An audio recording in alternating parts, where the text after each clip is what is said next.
I'm Helen Brantley, current chair of the North Carolina Psychology Board. Welcome to the Training for Supervision for licensees and applicants in North Carolina. There will be a knowledge check which you must complete and pass at the 80% level to receive credit for the training. The knowledge check will be at the conclusion of the presentation. In addition, at the end of the training, you will be asked to complete a survey regarding the efficacy of the training for you. There are 4 sections to the supervision training, and each section has its own learning objectives. Part 1 is an overview of the North Carolina Psychology Practice Act and the board rules. There are 3 learning objectives for this section. Number 1, to identify who is required to be supervised, what is required, and when supervision must occur. Second learning objective is to identify required documentation and methods of documentation. And number 3, to define problems and understand investigations. Part 2 is about forms and contracts.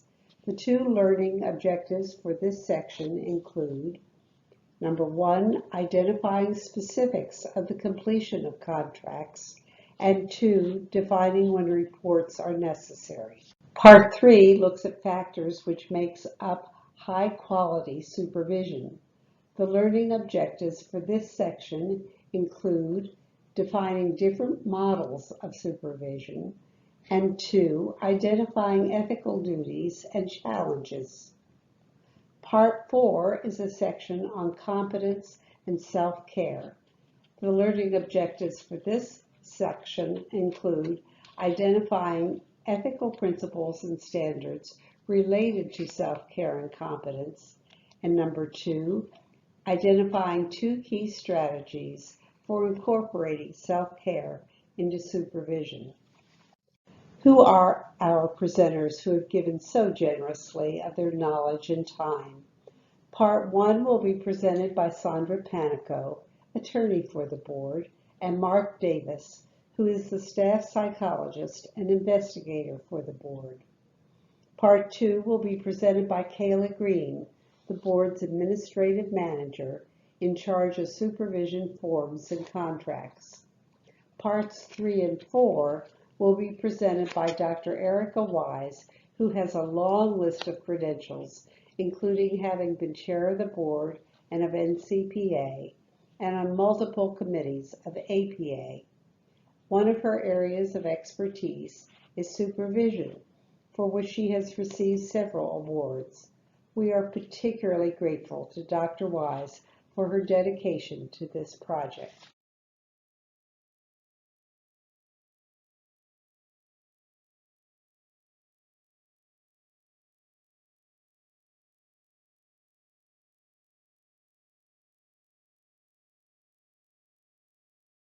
Hi, I'm Sandra Panico, the attorney for the North Carolina Psychology Board, and today I will be providing you with a very general overview of the board rules that govern supervision. These are some of the things I will be discussing with you today on this slide. As you can see from this slide, the sources of the board's requirements for supervision first go from the North Carolina Psychology Practice Act. The North Carolina Psychology Practice Act requires supervision, but then the board rules govern the specifics of what that supervision looks like. So the board is authorized to create these rules through the Practice Act. And the rules govern the format, setting, frequency, qualifications of the supervisor, and the responsibilities of the supervisor. And these are some of the things I will be discussing today. Who requires supervision? All applicants for licensure require supervision. Licensed psychological associates, provisionally licensed psychologists, and psychologists under disciplinary consent order.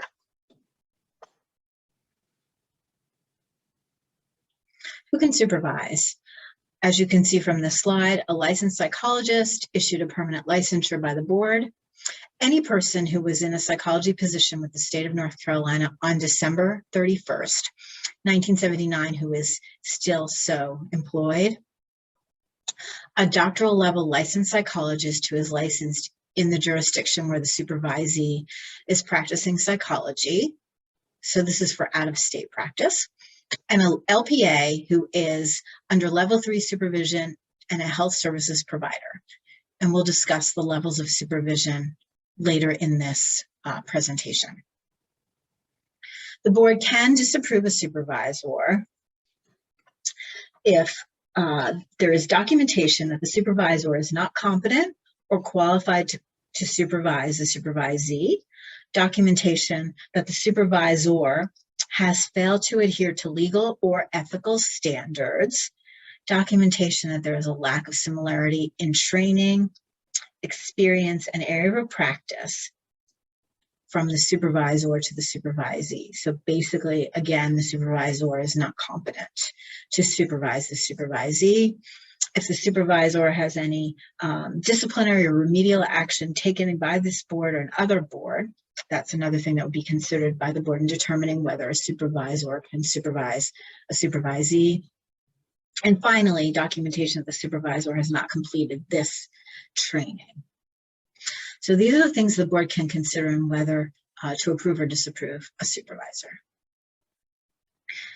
Each supervisor shall assess his or her ability to meet the supervisory needs of the supervisee, and any potential supervisees. Offer and provide supervision only within the supervisor's area of competence, and enter into written agreements with the supervisee on the board-adopted supervision contract form. So this all goes to whether the supervisor is competent. If they're competent, they need to make sure they stay competent, that they enter into a supervision contract with the supervisee rather, and that they direct the supervisee to practice only within the supervisee's areas of competence as qualified by training, experience, or supervised experience. The supervisor also needs to establish and maintain a level of supervisory contact consistent with that described in the supervision contract form on file with the board, and to be accessible to the supervisee. So if the supervisee needs some interaction, some feedback from the supervisor at a time when they don't have a session, to be accessible, reasonably accessible to that supervisee, and to direct the supervisee to keep the supervisor informed of services performed by the supervisee. The supervisor also shall advise the board if the supervisor has reason to believe that the supervisee is violating any ethical principles, acting in an unethical manner, violating the Psychology Practice Act. So supervisors need to take very seriously any potential unethical behavior by the supervisee, and if the supervisor discovers that the supervisee has practiced unethically or violated board rules, it must be addressed in supervision. And if it cannot be addressed effectively, or it is of a serious nature, it must be reported to the board. The board holds the supervisor responsible for providing appropriate supervision to the supervisee and complying with all board rules and requirements. Supervisors should also maintain clear boundaries with their supervisees and not enter into situations where the supervisee could be taken advantage of, given the nature of the relationship and the power that the supervisor has. Accurate documentation of the supervisory sessions, as well as the supervision report forms, can assist in resolving any issues in supervision. Frequency of supervision. So for applicants, the frequency is 1 hour per week during any week in which the applicant practices psychology. For provisional licensees, it's again, if practicing in North Carolina, provisional licensees shall receive at least 1 hour per week of face-to-face supervision during any week in which the provisional licensee is practicing psychology. Now, for LPAs, it's a little bit more complicated. First of all, supervision for LPAs shall be provided in an individual face-to-face supervision, sessions which last no longer than 2 hours and no less than 30 minutes, by an individual who is an appropriate supervisor. Now, face-to-face supervision can be either in-person face-to-face or via video interactive live technology, and that's within the discretion of the supervisor. The rates of supervision shall be provided for each separate work setting in which the psychological associate engages in activities requiring supervision. So for a level 1, which is a psychological associate with less than 3 calendar years, consisting of 4,500 hours of post-licensure supervised experience, the minimum supervision shall be provided as follows. Okay, so the number of hours per month engaged in activities is 1 to 10 hours. So if they're engaged in activities for 1 to 10 hours that require supervision, then they are required to get 1 hour per month of supervision. If the psychological associate is engaged in activities requiring supervision for 11 to 20 hours per month, then they're required to receive 2 hours per month of supervision. If the psychological associate is engaged in activities that require supervision from 21 to 30 hours, they're required to receive 3 hours per month of supervision. If they're engaged in activities that require supervision for 31 plus hours, they're required to receive 4 hours per month of supervision. Again, this is all in the board rules in specific detail, and you can refer to the rules for these numbers. Now, level 2 supervision, if after 3 years consisting of 4,500 hours, the psychological associate does not meet the pass point on the EPPP of a scaled score of 500, then they can go to level 2 supervision. At level 2 supervision, they receive 1 hour of supervision per month, regardless of the number of hours that they're engaged in activities that require supervision. That same psychological associate who received that 3, who's at level 2, can go to level 3 after 5 years. So if they've received that, if they did not receive that scale score of 500 and they've gone to level 2, they can go to level 3 after 5 years. And at level 3, they receive a minimum 1 hour of supervision every 3 months. So there's the other situation where the psychological associate can go from level 1 to level 3 directly and skip over level 2 supervision. And that's if they received the scaled score of 500. If they meet that pass point of the scaled score of 500, they can go directly from level 1 to level 3 supervision. And again, at level 3, they receive 1 hour supervision for every 3 months of practice, regardless of the number of hours of practice. Documentation. A supervisor is required to maintain a record of supervision with the supervisee that documents the dates, appointment times, and duration of each session, fees charged for the session, and the summary of treatment or assessment issues addressed, concerns identified by the supervisor and supervisee, recommendations of the supervisor, intended outcomes or recommendations. And these documents are required to be maintained for 7 years, or if there are any pending legal or ethical investigations or proceedings, or if there are any other compelling circumstances, the supervisor shall retain the complete record of supervision securely and confidentially for a period of 7 years from the final resolution of such legal or ethical matters. So it could be indefinite.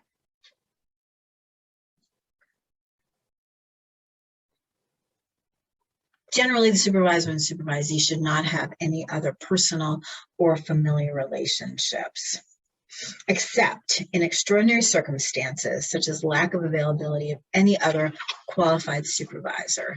In such cases, the board shall require documentation from the supervisor or supervisee that no other supervision is available, and 3 reference letters from other mental health professionals regarding the supervisor's ability to perform the supervision requirements of this rule.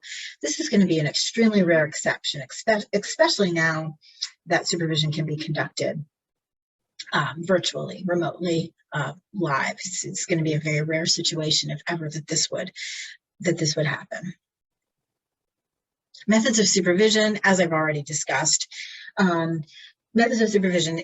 Supervision is required to be face-to-face, and that means both in-person supervision, where the supervisor and supervisee meet in person at the same physical location, and it also means electronic means of face-to-face interaction without meeting in the same room in person. The face-to-face supervision, if it's not in person in the same room, shall be live, interactive, and visual.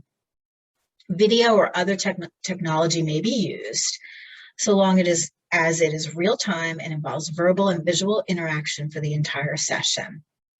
The face-to-face supervision, regardless of the medium, shall be confidential and maintain the confidentiality of communication as it relates to the identifying information regarding patients and clients. When a supervisor and a supervisee are deciding whether to meet in person or through electronic medium, they shall consider such factors as whether reports or evaluations can be reviewed and whether that can be done effectively through an electronic medium, whether the supervisee relationship is recently established, and whether there are concerns that are better addressed in person. So this is within the discretion of the supervisor to be discussed with the supervisee, whether it's better to be in person and whether it cannot be handled effectively electronically, the supervision. The board may require additional supervision when there are problems identified in prior supervision reports. So the board reviewing supervision reports and sees there's problems, and they may require it for the supervisee. Documentation is lacking, or there's problems, or problems have arisen in correspondence with the board. A supervisor may also require the supervisee to receive additional supervision when the supervisor believes it's necessary to maintain standards of practice, including legal and ethical standards, and the supervisor should well document those issues. Vignette 1. A recently licensed LPA contracts for supervision but never comes in. The supervisor leaves several voicemails that are not returned by the supervisee. The supervisor thinks, she's a responsible professional, I'll wait for her to contact me. What do you think of this course of action? And what should the supervisor have done in this case? Since the LPA has, since the LP, the supervisor, let's call them the supervisor has entered into a supervision contract with the LPA. The supervisor is under an obligation to provide the supervision. If the supervisor cannot provide the supervision because the LPA does not respond and the supervisor can't schedule sessions with the LPA, then the supervisor needs to file a supervision report with the board documenting the termination of the supervisory relationship. Basically, he's not providing supervision, the supervision has been terminated. This will end the supervisor's responsibilities to provide supervision and will alert the board to the fact that the LPA is not receiving supervision as required. So in this situation, the supervisor can't just ignore this responsibility and say, since they're not returning my voicemails, I'll leave well enough alone. They actually have to go beyond that and file a supervision report terminating the arrangement. Thank you.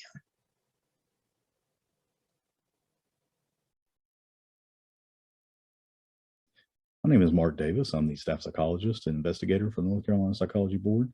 And we're going to be looking in this next section at some supervision issues that could potentially cause an investigation by the board. But first, we're going to look at another vignette. So this is vignette number 2. The supervisor and supervisee have been working together for 6 years and have developed an excellent relationship. The supervisee is now working at level 3 and they meet quarterly for supervision. The supervisee comes in for a supervision session and the supervisor notices a strong smell of alcohol. The supervisor asks about this and the supervisee becomes distraught. The supervisee acknowledges struggles with alcohol after a recent marital separation and promises to seek treatment. What should the supervisor do at this point? Well, there are a number of things that the supervisor could do in this situation in order to address it. One thing that the supervisor may wish to do is to assess the level to which the supervisee's alcohol issue may or may not impact their capacity to practice. The supervisor may discuss the supervisee's plan to cease practice while they attend treatment, and the supervisor would want to follow up to ensure that the supervisee complied with the promise to obtain treatment. If the supervisee does not obtain treatment for their alcohol use or they refuse to cease practice when they need to, a report to the board may be required in order that the situation is investigated and to ensure that harm to the clients does not occur.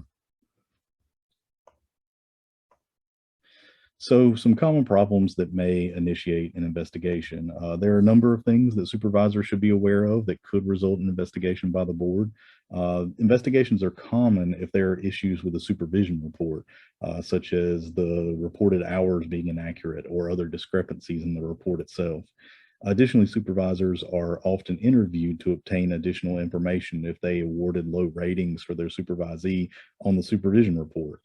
So it's important to have information to support your decision to award low ratings in case board action is required with the supervisee. It's also important to ensure that as a supervisor, you address ethical issues with your supervisee if they practice unethically or violate board rules.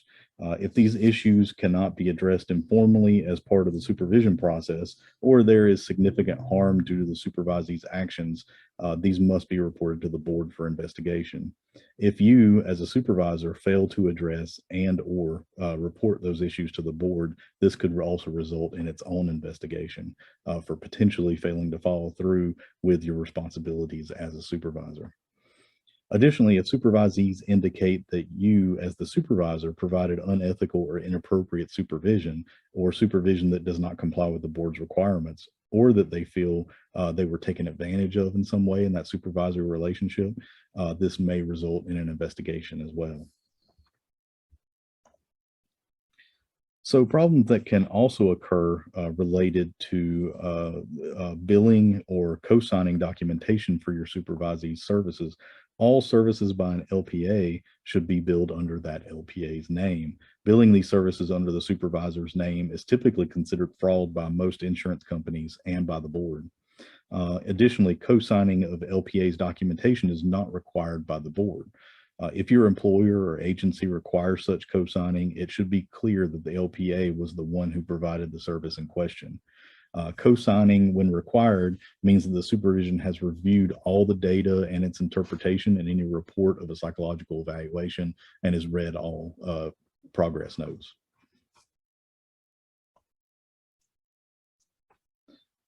So some things to consider as a supervisor. The board holds the supervisor responsible for providing appropriate supervision and for complying with all board rules and requirements of supervisors. Supervisors should maintain clear boundaries with their supervisees, avoid dual relationships, and attend to power dynamics and any issues that may interfere with the provision of effective and ethical supervision. Supervisors are also responsible for maintaining boundaries between administrative supervision and an employee in an employment context and board mandated supervision for licensing purposes. If boundaries cannot be maintained, a dual relationship may be formed which negatively impacts the supervisee and their ability to receive appropriate supervision. Supervisors should clearly avoid situations in which their supervisees could potentially be taken advantage of by the supervisor. And if any issues with the supervisee or the supervisor in a supervisory relationship result in investigation by the board, complete and accurate documentation of the supervision is essential in resolving issues. So another vignette. The supervisor has begun providing quarterly supervision and has had 2 sessions over the past 6 months. Near the end of the 3rd quarter, the supervisor receives the following voicemail from the supervisee. I'm so sorry for the delay in responding to your voicemail last week about the quarter ending. I've been so busy. Listen, I know we only have 2 days left to get this done, and I'm very motivated to meet. I have some really interesting case developments.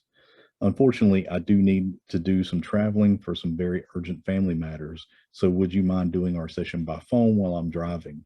I'm totally safe and hands-free, and I'll give you my undivided attention.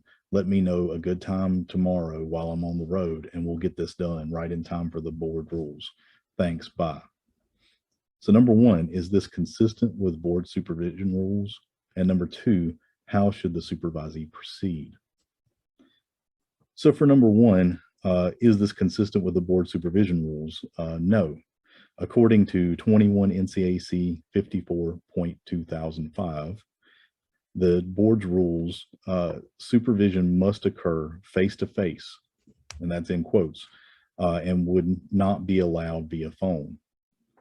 Then number two, how should the supervisee proceed? The supervisor should make plans to either meet with the supervisee in person within the time requirement, or the supervisee should make plans to find a secure place to receive face-to-face supervision via electronic means, such as by video call or video conferencing. Additionally, providing supervision with either the supervisee or supervisor potentially being distracted with driving would be inappropriate and potentially not very safe. The supervisor may also wish to have a conversation with the supervisee regarding scheduling of supervision sessions to ensure that this issue does not come up again in the future.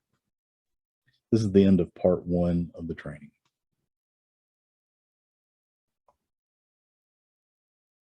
You have completed part one of the training, and you're about to start part two on forms and contracts. Please make sure to download the contract and report forms as hot linked on the next slide. Kayla Green is the presenter. The next section to be discussed is regarding the forms required for supervision.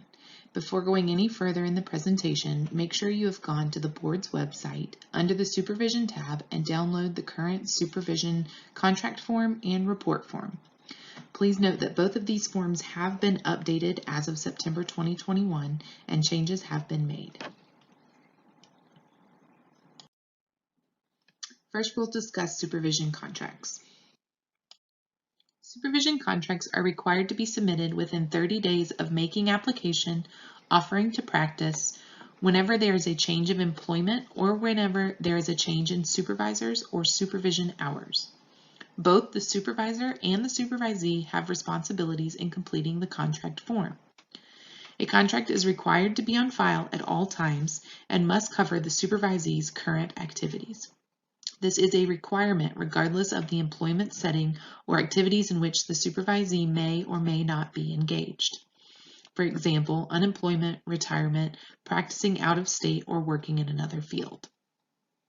Supervisees are required to receive supervision per work setting and therefore are also required to have a separate supervision contract on file for each of those work settings. A Section 1 supervision contract is required to be submitted whenever supervision is required to be received for an applicant or for a licensee. Page 1 will be completed by the supervisee, page 2 will be completed by the supervisor, and then page 3 requires attestation by both the supervisee and the supervisor. Page 1 is to be completed by the supervisee. However, as the supervisor, you will need to make sure that the contract is completed to its entirety, making sure that the generic information and items A through D are completed on page 1. Item A will need to indicate the supervisee's status, whether they are an applicant, a licensed psychologist completing consent order supervision, licensed provisionally, or if they are an LPA and what level they are. Item B is the current work setting for the supervisee, which will need to indicate the employer, name, and address. Item C will indicate the date in which the supervision began. Please note that this cannot be future dated, and the contract must be submitted to the board office within 30 days of this date. Item D will indicate if this is a new contract, if it's replacing a current contract, if it is in addition to a current contract, or if there is a change in the supervision level. Page 2 is to be completed by the supervisor. However, this information should also be discussed and reviewed with your supervisee. The generic information at the top will be the supervisor's information. In item 1, you will indicate yes or no regarding denial or limitations of licensure. Item 2 is to indicate the supervisor's licensure status. If the supervisor is not licensed in North Carolina, they will need to submit either a copy of their current renewal certificate or a letter from their state licensing board. If the supervisor is an LPA licensed in North Carolina, then they must be receiving level 3 supervision. Item A will need to include a description of the supervisee's professional responsibilities. And item B or C, you will only complete one or the other. Do not complete both of these areas. Item B is to be completed for applicants or provisionally licensed psychologists. And item C is to be completed for LPs that are receiving consent order supervision or for LPAs. And then item D should indicate if there has been a relationship between the supervisor or supervisee. Page 3 is to be completed by both the supervisor and supervisee. Make sure that you have both checked the appropriate box at the top of the page, indicating that you have reviewed and completed the contract to its entirety. And then you will both need to sign the bottom of the page. One of the most common mistakes when completing a supervision contract is in item C on page 1. Please make sure that you do not predate the supervision contract, and also make sure that an effective date in item C is always listed when submitting a supervision contract. Another major mistake is leaving item A on page 2 blank. You need to make sure that a description of the supervisee's responsibilities is completed. Sometimes the supervisee will fill out this area, which is fine. However, remember that as the supervisor, you are responsible for the appropriate supervision, so make sure you are discussing this information with your supervisee. Next, we will discuss supervision reports. Supervision reports are required to be submitted for an LPA or a provisional licensee to renew their license, which is every 2 years. Supervision reports are also required whenever there is a change in supervision, whether it be in the hours of supervision being provided, a change in supervisors, or the supervisee's work setting is changing. The report is the supervisor's responsibility and is required to be submitted within 2 weeks of the change in supervision. As a reminder, if supervision is being terminated, then a report is required to be submitted. A separate supervision report is required to be submitted for each work setting or supervision contract on file with the board. Please note that when completing a supervision report for an applicant, the supervisor will be required to submit the form via post mail. However, if your supervisee is licensed, they can log into the licensee portal, which is found in the upper right-hand corner of the home page on the board website. Here they will log in and initiate the supervision report. The supervisor will then log in to their licensee portal and complete the pending report. At this time, supervision reports can also be submitted via post mail or by email. When a supervision report is initiated by the supervisee, please make sure that you are reviewing all of the information they have provided. Items 1 and 2 of the form will be the supervisee's information. In item 3, you'll need to make sure that the appropriate work setting is noted and whether they are terminating practice at that work setting or not in item 4. In item 5, make sure that the dates of supervision are indicated correctly. The first date listed will be the date of the most recent supervision contract on file or the date of the last supervision report submitted for that current work setting. And the second date listed should be the date of termination or the date that supervision changed. Item 6 will indicate the supervisee's applicant or licensure status, and then the supervisor will need to make sure that the appropriate hours and frequency of supervision are noted correctly in section 1 of the report. And finally, item I is where the supervisor will provide any ratings and comments in 4 different areas and then sign the report.